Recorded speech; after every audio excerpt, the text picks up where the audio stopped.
우리 함께 오늘 주시는 하나님 말씀 함께 봅니다. 출애굽기 8장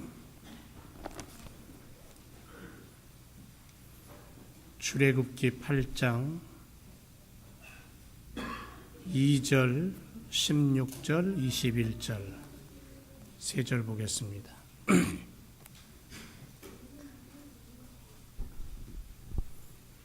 출애굽기 8장 2절 먼저 우리 함께 말씀 읽습니다. 구약성경 91페이지 다 찾으셨죠? 함께 읽습니다. 2절 시작. 내가 만일 보내기를 거절하면 내가 개구리로 너의 온 지경을 칠지라. 16절 함께 읽습니다. 16절 시작. 여호와께서 모세에게 이르시되 아론에게 명하기를 내 지팡이를 들어 땅에 티끌을 치라 하라. 그것이 온 땅에 이가 되리라. 21절 한 절 더 보겠습니다. 21절 백성을 보내지 아니하며 내가 너와 내 신하와 내 백성과 내 집들에 파리떼를 보내리니 애굽 사람이 집집에 파리떼가 가득할 것이며 그들의 거하는 땅에도 그러하리라. 아멘.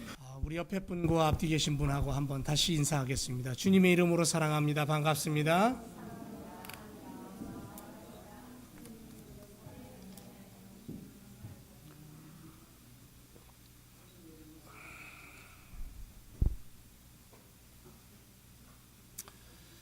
우리가 사는 이 세상 미움 가지고는 절대로 세상이 움직일 수가 없겠죠. 세상이 아무리 험악해져도 사랑이 있기 때문에 새로워질 줄로 믿습니다.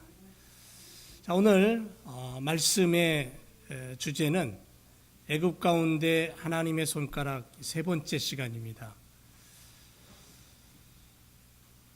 저는 지난 한 주간 딸 집을 다녀왔습니다. 밴쿠버에 살고 있는 딸아이를 좀 보고 싶어서 딸보다도 사위보다도 손주 녀석 보고 싶어서 간 거죠.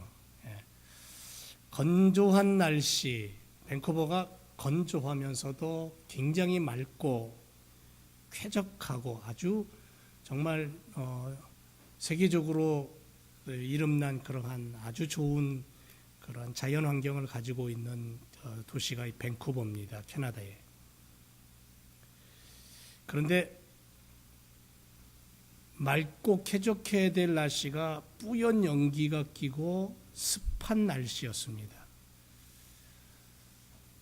제가 도착한 그날부터 그렇게 하늘이 뿌얘지기 시작하면서 아주 땀을 줄줄 흘리게 되고 습한 그런 날씨였어요. 이유를 알아봤더니 밴쿠버 시티에서 약 한 600-700km, 한 800km 떨어져 있는 약 한 마일로 따지면 340마일 떨어져 있는 럭키 산맥에서 불이 난 겁니다.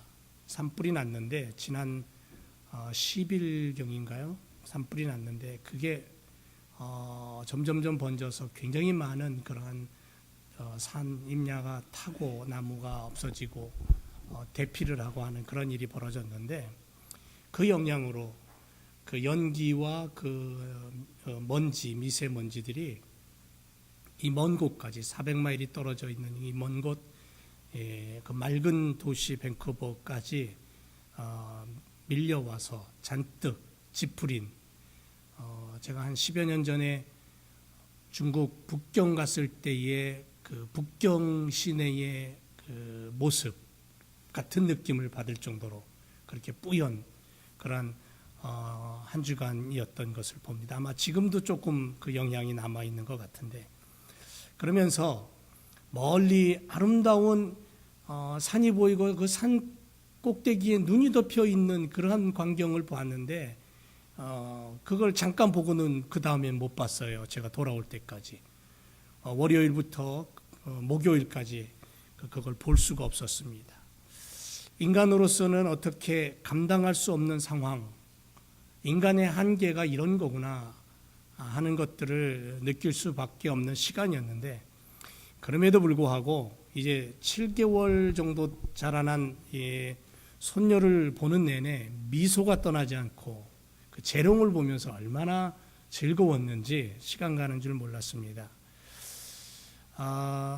할아버지 할머니가 손녀 앞에서 재롱을 부리고 있더라고요. 가만히 보니까 아니 내 나이에 이제 7개월 된 애 앞에서 재롱을 떨고 있으니 이게 웬일인가 하는 생각이 들 정도로 뭐 할머니는 두말할 것도 없고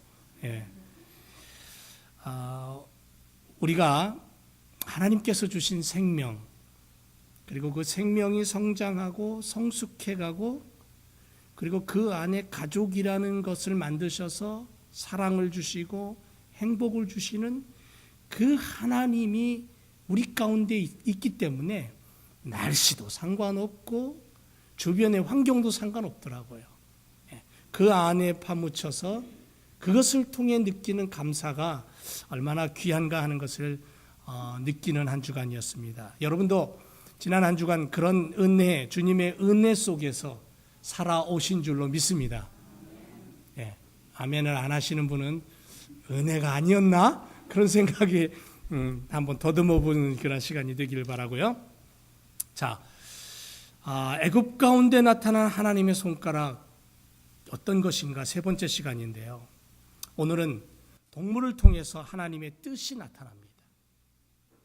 애굽 가운데 하나님의 권능의 손이 나타나는데 두 번째 재앙, 세 번째 재앙, 네 번째 재앙이 오늘 우리가 읽은 말씀입니다. 나일강을 피로 변합니다. 신으로 섬겼던 애굽 사람들을 향하여 물이 피가 되게 만드셨어요. 그러면서 하나님이 살아계시다라는 것을 보여주셨죠. 그게 첫 번째 재앙이었어요. 모세의 지팡이가 물에 닿자, 나일강에 닿자 그 엄청난 축복의 강이 피로 변해버려요. 바로 왕의 물그릇에도 피가 되고 애굽의 백성들의 국그릇에도 피가 되고 온통 온 천지가 다 물이란 물은 다 피로 변하는 그러한 능력을 통해 하나님을 보여주고 하나님의 살아계심을 나타냈습니다. 그래도 하나님을 인정하려 하지 않습니다. 더욱 독해지는 바로 왕을 향하여서 하나님은 두 번째 재앙을 내리셔요. 그게 뭐냐면 개구리입니다. 왜 하필이면 하나님 개구리입니까? 애굽의 나일강에 물이 줄어들기 시작하는 9월경에는요. 개구리가 번식하기 시작하는데 엄청나게 늘어난답니다. 그 울음소리가 얼마나 요란한지 모른대요. 그래서 애굽인들은 이러한 개구리의 번식력을 바라보면서 그 번식력의 상징으로 다산의 신이었던 헥트라는 신을 여신상으로 만들었어요. 그런데 이 신상의 모습이 어떠냐면 머리는 개구리고 몸은 사람이에요. 다시 말하면 애굽인들에게 있어서 개구리는 생산력을 주고 풍요를 주는 신이었어요. 그러니까 애굽 사람들은 개구리를 신으로 섬겼다는 거예요. 풍요의 신, 번성의 신,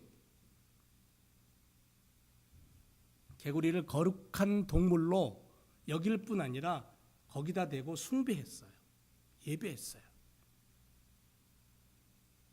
따라서 개구리의 재앙은 애굽인들이 자신들이 섬기던 개구리, 자신들에게 축복을 준다고 생각했던 그 개구리가 얼마나 큰 재앙이고 해로 다가오는가를 보여주신 하나님의 철저한 심판이에요.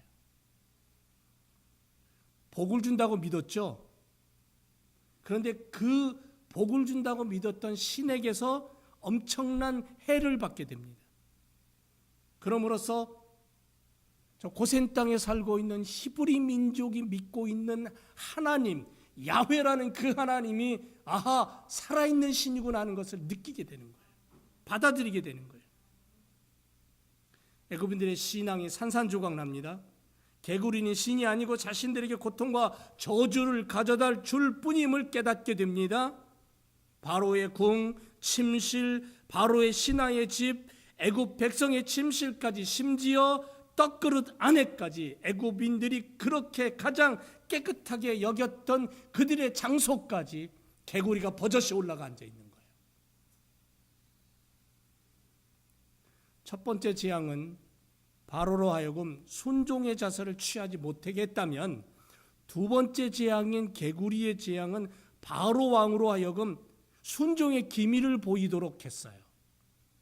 성경을 자세히 읽어보면 두 번째 재앙부터 바로 왕의 자세가 바뀝니다. 모세와 바로의 관계가 역전되는 것을 발견하게 됩니다. 이제는 바로는 요청하는 자로 내려앉아요. 그리고 모세는 응답하는 자로 높여지는 것을 발견하게 됩니다.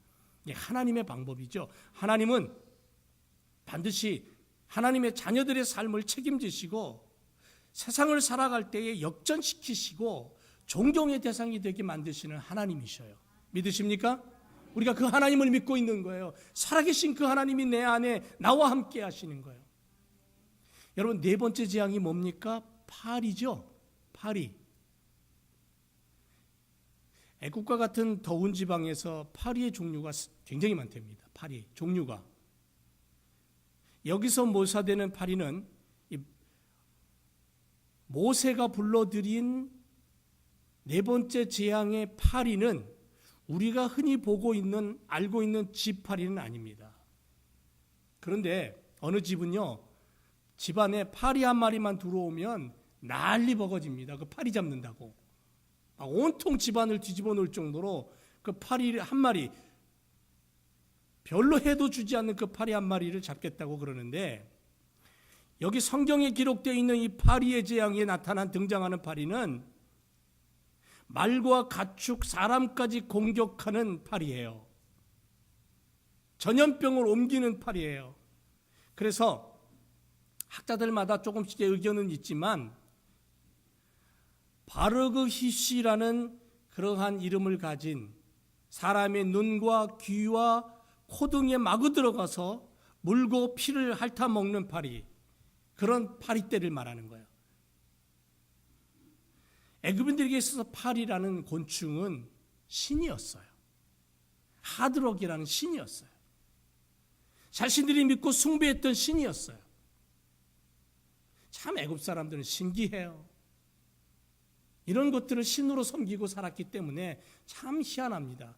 그런데 그 하드럭이라는 신을 하나님은 불러들여서 그들이 믿고 숭배하던 그 신에게 있어서 심각한 공격을 받게 됩니다. 그러므로 그들의 잘못된 신앙을 깨닫게 하시는 거예요. 이 이야기는 뭐냐면 하나님은 동물을 다스린다는 거죠. 자연을 다스릴 뿐 아니라 동물도 다스리신 하나님. 하나님의 말씀 앞에 절대적인 순종을 할 수밖에 없는 동물들. 여러분, 하나님께서는 개구리와 파리를 통해서 애굽을 치셨어요. 그러므로 하나님인 모든 동물을 다스리는 주권자임을 보여주셨어요. 개구리와 파리는 애굽에서 우상으로 섬기던 것들, 애굽 사람들이 그러한 우상에게 섬기고 제사하고 복을 빌고 했던 그 모든 것들을 하나님은 한순간에 꺾어버리신 거예요. 우리도 마찬가지죠. 이 땅을 살아가면서 참 많은 것들로 인하여 많은 것들을 받아들이고 신으로 섬길 때가 있어요. 우리 동네 말고 저쪽 동네 가보면 연말 연시만 되면 그 무당이나 점쟁이들 사주팔자를 보러 많이 다닌다 그러죠. 한국의 통계에 의하면 사주팔자를 보러 다니는 사람 중에 많은 퍼센트가 교회를 다니는 사람이에요. 그런 통계가 나온 적이 있었습니다. 살아계신 하나님을 두고도 엉뚱한 것에다 빌고 인생을 묻고 인생을 맡기는 그것이 바로 인간이라는 거죠. 그래서 인간은 참 똑똑한 것 같으면서도 미련해요. 애굽 사람들은 자신들이 신으로 섬기는 것들이 여호와의 힘에 의해 움직여지고 자신들의 괴롭힘을 체험함으로 말미암아 하나님의 능력을 알게 됩니다. 하나님께서 모든 동물을 창조하시고 그것을 다스린다고 성경은 증거하고 있고, 그래서 동물들은 본래 하나님이 창조하셨고 하나님이 명령하시는 것에 그대로 순종하는 그런 모습을 가지고 있고요. 바로 그 창조물은 인간에게 다스리는 권세를 주셨다라는 것이 성경의 이야기예요. 타락한 인간은 다스려야 될 동물을 신으로 섬김으로 말미암아 하나님과 자신과 자연과의 관계를 왜곡시키고 살아왔죠. 사랑하는 성도 여러분, 하나님의 섭리와 하나님의 명령을 우리는 성경을 통해서 알아야 돼요. 하나님은 동물도 다스리고 식물도 다스리고 자연도 다스리고 모든 것들을 다스리는 창조주 하나님이에요. 그 하나님이 인간을 만드실 때 가장 귀한 존재로 하나님의 생명을 주시고 하나님의 형상으로 만드셔서 하나님의 아들이고 딸이라고 그렇게 불러주신 놀라운 은혜를 가진 그러한 모습을 우리가 가지고 있어요. 축복을 가지고 있다고요. 그러므로 오늘도 우리가 애굽에 내려진 이 개구리의 재앙과 파리의 재앙을 보면서 아하, 나는 하나님의 손길 안에 있는 소중한 존재다, 하나님의 은혜를 누릴 수 있는 그러한 특권을 가졌구나 하는 것을 우리가 오늘도 감사하며 하나님의 뜻을 가지고 하나님을 바라보는 그러한 믿음의 삶을 살아야 될 줄로 믿습니다. 또 하나, 애굽 가운데 내려진 하나님의 손가락에 우리가 또 하나 깨달아야 될 게 뭐냐면 하나님께 맞서지 말자는 거예요.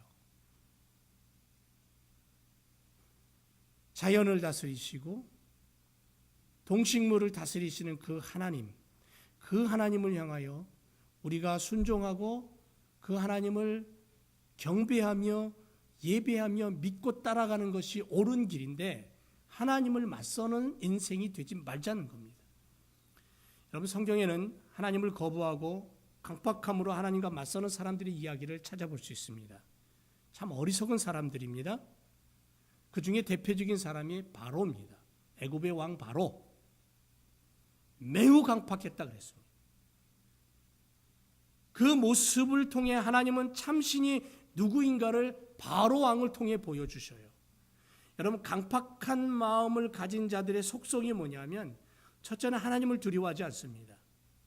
그리고 하나님을 향하여 도전합니다. 자기의 욕심을 버리지 않습니다.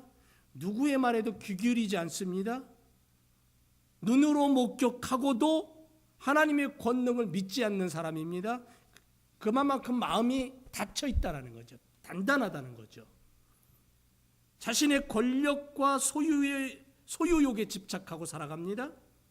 욕심에 눈이 멀어서 죽음의 길도 깨닫지 못하고 달려갑니다. 스스로 자기를 위로하고 자기를 합리화합니다. 마음이 정직하지 못하고 무슨 일을 해도 자기의 마음대로 행동을 합니다.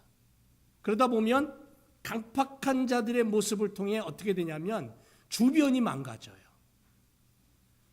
우리 인간은 서로 하나가 되어야 돼요. 서로 도와주고 서로 위로하고 서로 나누고, 어제 저녁에도 귀한 분들이 함께 와서 저녁에 손수 일해가면서 음식을 나눴어요. 얼마나 행복한지 몰라요. 감사한지 몰라요. 그런데 강팍이라는 단어는 하자크라는 단어인데요. 무슨 뜻이냐면 다른 사람의 충고나 설득이나 혹은 위협이 다가와도 전혀 아랑곳하지 아니하고 끝까지 자기 고집대로만 밀고 나가는 사람, 아집을 부리는 사람, 이런 사람을 향하여서 강팍이라는 단어를 쓰는 거예요. 그 강팍이라는 단어 속에 그런 의미가 들어있는 거예요. 성경은 이처럼 하나님 앞에 강팍한 자들은 결탄코 하나님의 심판과 징벌을 면하지 못한다고 엄중하게 경고하고 있어요. 그 예가 예레미야 11장 8절에 그들이 청종치 아니하며 귀를 기울이지 아니하고 각각 그 악한 마음이 강팍한 대로 행하였으므로 내가 그들에게 행하라 명하였어도 그들이 행치 아니하였다. 이 언약의 모든 말로 그들에게 응하게 하겠다. 강팍한 마음이 있기 때문에 하나님은 하나님이 진노를 쏟아 붓겠다는 거예요. 그런데도 마음을 돌이키지 않으니까 하나님 마음먹은 대로 그냥 그대로 행하시겠다라는 거죠. 히브리서 3장 8절에 보면요, 노하심을 격동하여 광야에서 시험하던 때와 같이 너희 마음을 강팍해 하지 말라 그랬어요.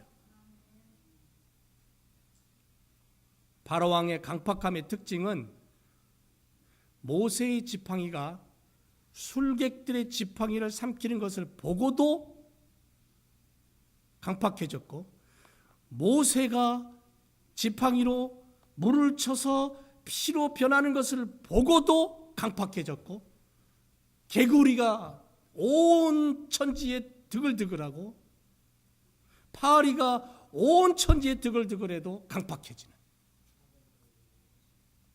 하나님 앞에 불순종하고 자신의 눈으로 보고도 히브리 민족이 믿는 그 하나님이 어떤 하나님가를 직접 몸으로 체험하고도 마음을 돌이키지 않고 강팍한 마음, 단단한 마음, 닫혀져 있는 마음, 그 마음 그대로를 가지고 서 있다라는 거죠. 그러니까 오히려 신경조차 쓰지 않았다 그랬어요. 성경에 보면 첫 재앙이 시작된 이후에 7일이 지났는데도 꼼짝을 안 해요. 백성들은 죽겠다 그러는데. 그러니까 강팍한 자와 함께하면 똑같은 고통을 당하고 똑같은 파괴가 다가온다. 그러니까는 우리가 이 땅을 살아갈 때에 주님을 바라보고 성경을 아는 사람은 강팍한 마음을 가질 수가 없어요. 왜냐하면 하나님의 마음이 강팍함이 아니기 때문에. 하나님을 바라보는 자, 그리스도의 십자가를 바라보는 자는 사랑과 은혜와 축복과 나눔이 있는 거지 강팍함과 욕심과 이기적이 있는 게 아니에요.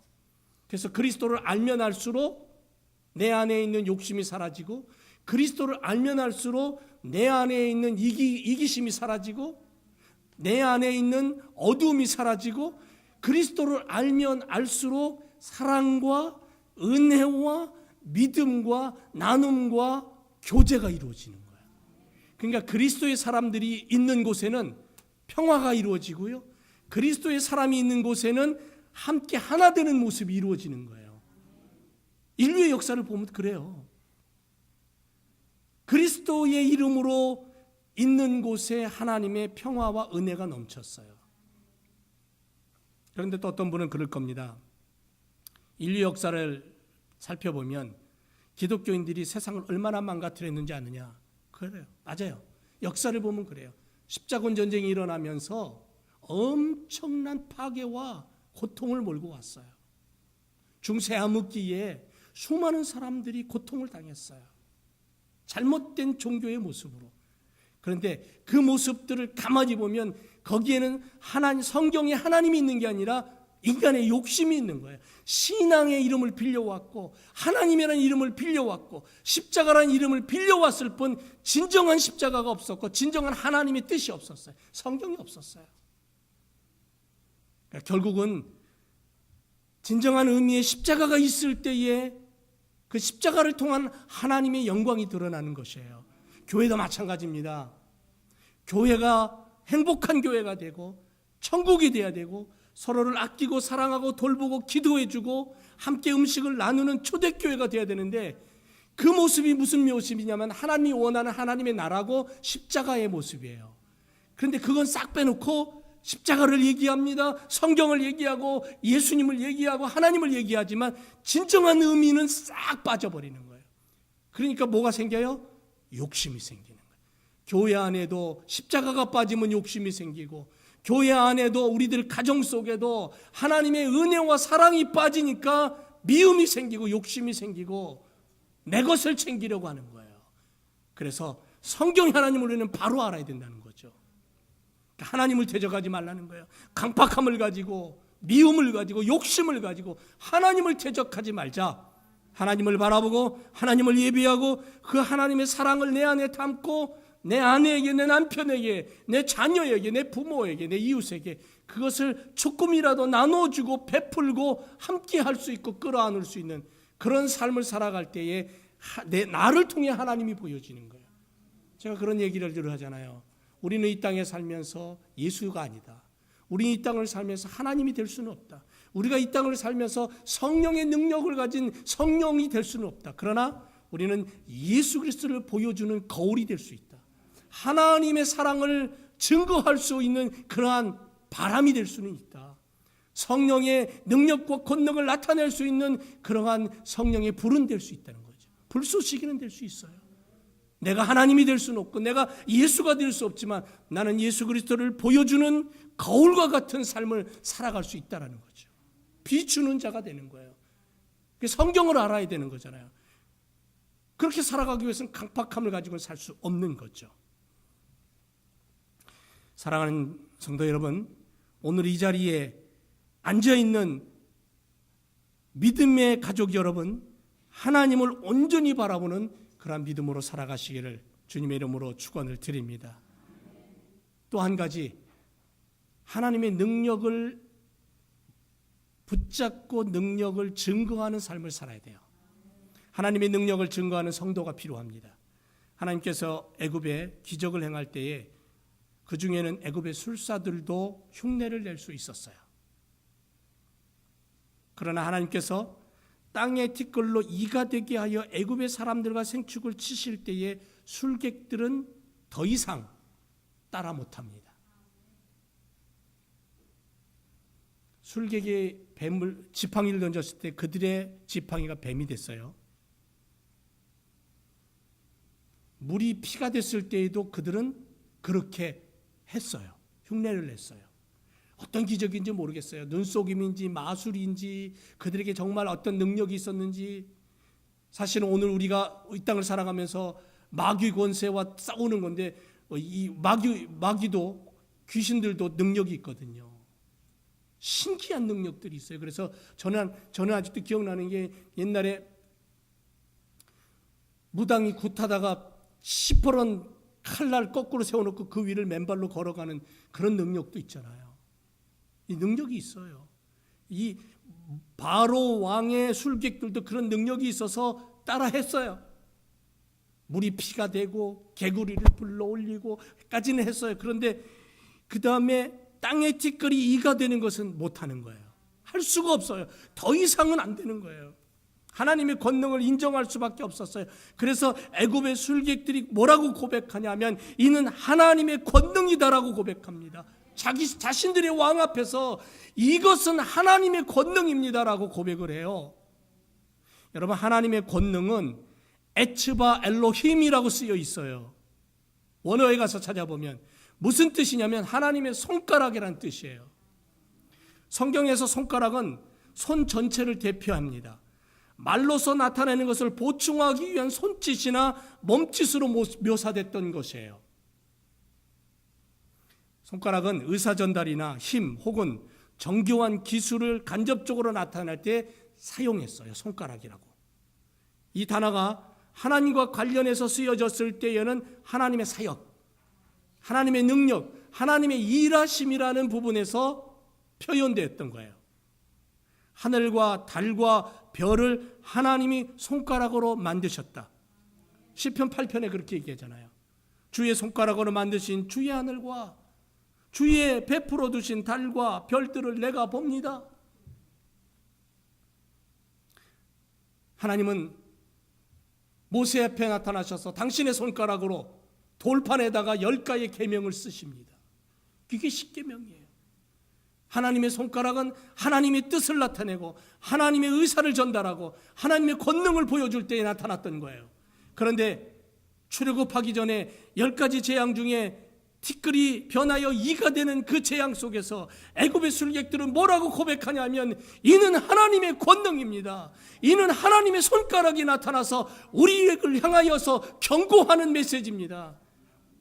빨리빨리 왕이여 빨리빨리 저들을 내보내세요. 더 뒀다가는 애굽이 망합니다. 이렇게 고백하고 있는 거예요.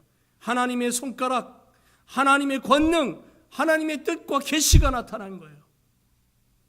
사랑하는 성도 여러분, 지금 우리는 하나님이 살아계신 것을 믿어야 합니다. 믿으십니까? 하나님 살아계셔요. 하나님의 능력을 인정하시고 믿으시기 바랍니다. 여러분, 현대인들은 과학을 너무 많이 믿어요. 너무 많이 의지해요. 학문을 얼마나 신뢰하는지 몰라요. 많이 배운 사람 앞에서는 고개를 숙이고 내가 작아지는 느낌을 받고요. 엄청난 과학을 가진 과학자 앞에서는 위대함을 표현하기도 합니다. 과학이 이 세상 인간에게 능력과 같은, 신과 같은 존재로 등장하고 있어요. 과학 만능입니다. 과학이 신적인 존재로 등장합니다. 인간의 두뇌가 얼마나 뛰어나냐면 신의 자리를 위협합니다. 인공지능 AI 로봇을 만들어내고 이제는 인간의 삶이 풍요로워지고 인간의 두뇌가 얼마나 더 위대한 곳으로 나아갈지 상상할 수 없는 그러한 시대에 살고 있습니다. 그래서 하나님을 대신하려고 합니다. 하나님을 대신하려고 합니다.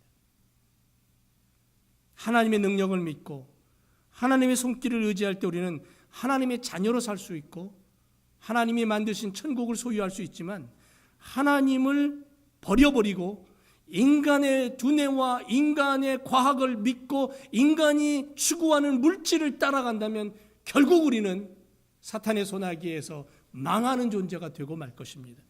왜냐하면